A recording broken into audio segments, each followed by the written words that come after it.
Hey guys, Mono here with a new Hella Loose video. This time I'll be showing you a new game mode which is called Skirmish. This is out right now. It will be up for 24 hours for the player test environment on PC and on console as well. And they've put up a post on Steam where you can read all about it. Link to that will be down in the video description.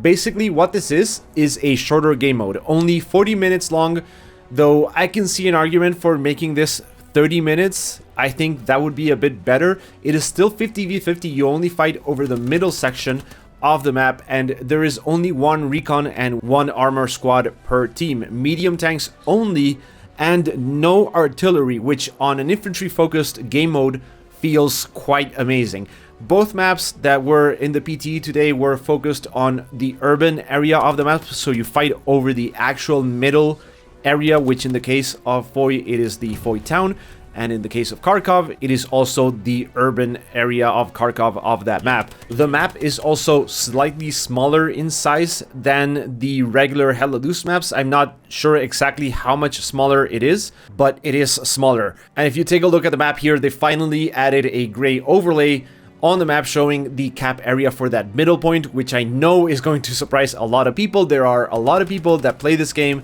that don't know that the cap area in Warfare mode isn't just the black circle, but rather the 4 squares around that black circle.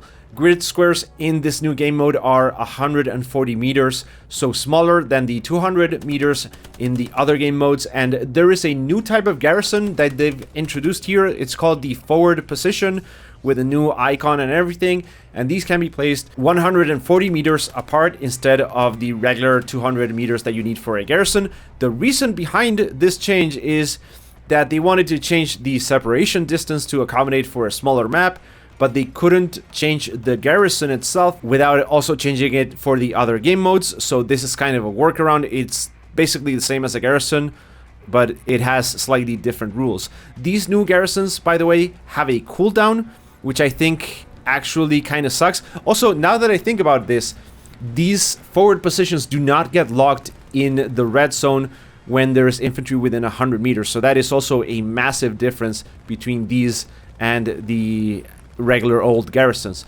So, as I was saying, these have a cooldown, which I'm kind of curious to see what the reasoning was behind this. Maybe they think this will improve cooperation between squad leaders, or maybe it's a way to prevent single squad leaders from quickly building up 2 or 3 garrisons with a truck and with a support player, so you can't just open a huge flank out of nowhere, and you can't recover as quickly from your garrisons being taken down either.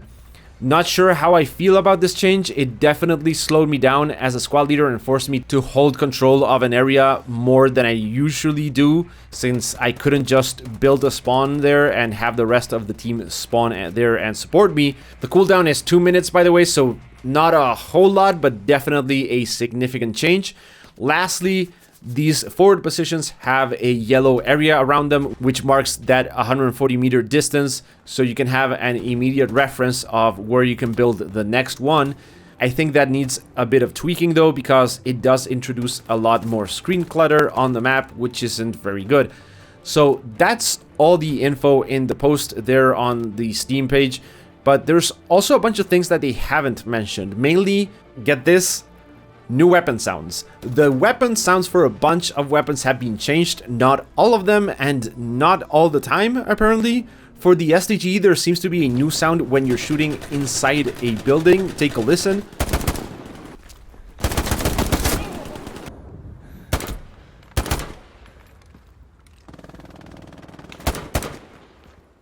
I've been told that the grease gun also has a different sound now. And overall, these new sounds are punchier, like bassier and slightly deeper than the old sounds. I'm not sure if I think they are better or worse. I'll need more time getting used to them and, you know, just listening to them a bit more to be able to make that call. They're not bad by any means. I actually quite like them.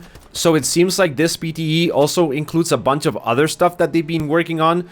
While I was playing, both me and Alpine felt like there was something wrong with some of the assets. It seems like some of the houses have been changed slightly, but I really need to investigate that in detail. So far, I've just found a couple of bugs on some assets like this one that I used for the thumbnail. So if you know of any actual changes to buildings or to other assets on the map, please let me know down in the comments section. Anyway, what do I think about this game mode? I think it plays really well. It's supposed to be a gateway experience into HLL where players can experience the gameplay without the extremely long experience that you get during a regular match. Warfare and offensive matches have a time limit of 1:30, which I think is way too long. I've thought for quite some time now that those matches should be an hour max. And this game mode, instead of being 40 minutes, I think should be 30 minutes, so you can cycle through the maps more quickly.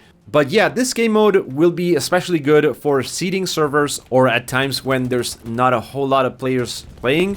Since there's no artillery and only one tank per team, you really get this very focused action around the town area of both Foy and Kharkov. I cannot wait to have the Karantan map for this game mode, as well as the SME version, though I do think those will need to get tweaked to open up more corridors, but we'll have to see.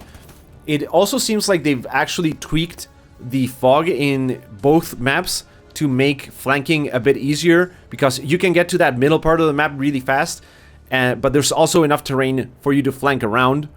So that's a really cool thing about this game mode, because you don't necessarily have to go headlong into combat. You can get around the map quite easily. So all of this means you do get really quickly into what I think is one of the strongest aspects of the game, which is its urban combat. Fighting across large open fields, like you do in some maps, can also be interesting, but it can also be very slow and frustrating as infantry, especially when there's artillery or tanks involved. This gets rid of that entirely, and you get that awesome urban combat experience right away. Also, since the other team cannot build spawns in your area, you can't really get pushed back too far into your part of the map. So you can only have red zone garrisons in the middle part of the map, if that makes sense. So the result of this was there always seemed to be infantry close. In the matches I played, it never seemed like we entirely got rid of the enemy team and push them all the way back or anything. So I think that also, you know, keeps the action going a lot better than in the main game modes, where taking down a few key garrisons, you can completely dismantle the other team and force them back to their HQ. That is not really the case here. I do think some players will see this new game mode as a negative, as a deviation from the gritty, unforgiving, try-hard, hella-loose experience, but I know plenty of people who like this game that simply don't play it because they have, let's say, maybe 2 hours on a weeknight to play. So let's say you take 5 minutes to find a server, you only get to play one full match, and if that round sucked, then that was your entire game night. Compare that to other games where you maybe get 3 or 4 matches in that 2-hour time slot. That is pretty bad, right? Because you can have a lot more different experiences. You can try out different guns, different teams, different roles. You can go tank on the next round and play infantry or play sniper or whatever. So yeah, when you play multiple rounds, suddenly it becomes a lot more appealing to put time into the game. That's why I think 40 minutes is a bit too much for this game mode. Maybe 30, maybe 35 minutes, given that you have the warm-up time included in that time. I think 35 minutes is probably the sweet spot, because you do get what you want, which is some quick action and a cool game mode, but it also doesn't take so long that you can only get a few matches in, right? Anyway, I think this new game mode is really cool, a really refreshing take on the game, and something that a lot of people will enjoy jumping in. I do worry that this might drive people away from the main game modes, especially on console, where it seems like it will be a separate option on the main menu to matchmake into this game mode, while on PC it will just be included in a server's map rotation. So we'll have to see about that. All in all, good update. I hope to play a bit more today to give the dev team some proper feedback. And that will be all for today, guys. If you enjoyed this video, as always, thank you for watching. Think about subscribing to the channel or becoming a channel member, and I'll see you in the next one.